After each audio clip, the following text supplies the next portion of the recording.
Forget sugar and milk. The scientific secret to perfect coffee is salt. Hey, FactSpark viewers, do you ever brew a fresh cup of coffee only to be hit with a harsh, bitter taste that makes you instinctively reach for sugar or milk? You're not alone. That unpleasant bitterness, often from dark roasts or over-extraction, is a universal coffee dilemma.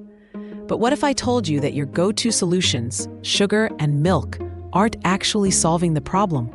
They're just masking it, diluting your coffee's true character. What if there was a surprising, scientifically proven secret to truly neutralize that bitterness and unlock your coffee's hidden sweetness? Get ready, because today, we're talking about salt. Yes, a tiny pinch of salt could be the game changer your coffee routine needs.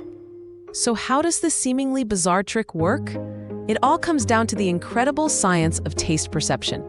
Our tongues have specialized receptors for 5 basic tastes: sweet, sour, salty, bitter, and umami.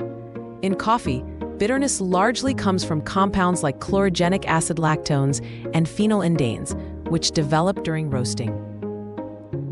Here's the magic. When you add salt, specifically the sodium ions in it, these ions don't just activate your salt receptors. They also interact directly with your bitter taste receptors. Think of it like this. The salt ions plug up the spots where bitter compounds would normally attach, effectively dulling the bitter signal sent to your brain. Less bitter signal means less bitterness perceived. Now let's put salt head-to-head with sugar and milk. Sugar primarily works by overwhelming your taste buds with sweetness, essentially masking the bitterness. The bitter compounds are still there, just overshadowed. Milk and cream, on the other hand, mellow out the coffee through dilution and by coating your tongue, altering the mouthfeel. They don't actively neutralize bitterness or enhance other flavors through receptor modulation like salt does. In fact, research shows that salt is actually better at neutralizing bitterness than sugar because it directly addresses the bitter signal at its source. Salt even helps bring out the coffee's natural sweetness and balances its acidity, leading to a smoother, more harmonious brew. Ready to try it? The key is moderation. Too much salt and you'll just have salty coffee. Start with a tiny pinch. We're talking about 1/8 of a teaspoon for 6 to 8 cups of coffee, or even just a few grains for a single cup.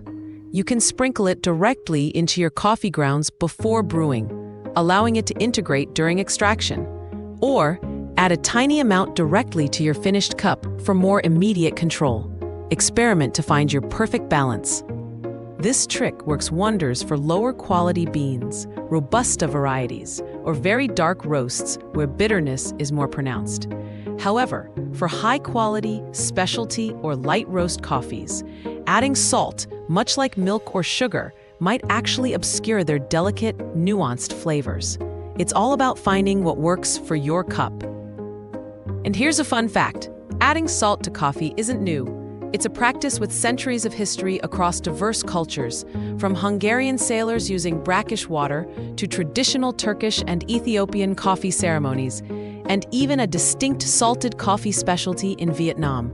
Celebrity chef Alton Brown is widely credited with popularizing this salt trick in Western culture, bringing this ancient wisdom back into the spotlight. So there you have it. A tiny pinch of salt isn't just a quirky hack. It's a scientifically validated method to transform your coffee experience, actively suppressing bitterness and enhancing natural flavors.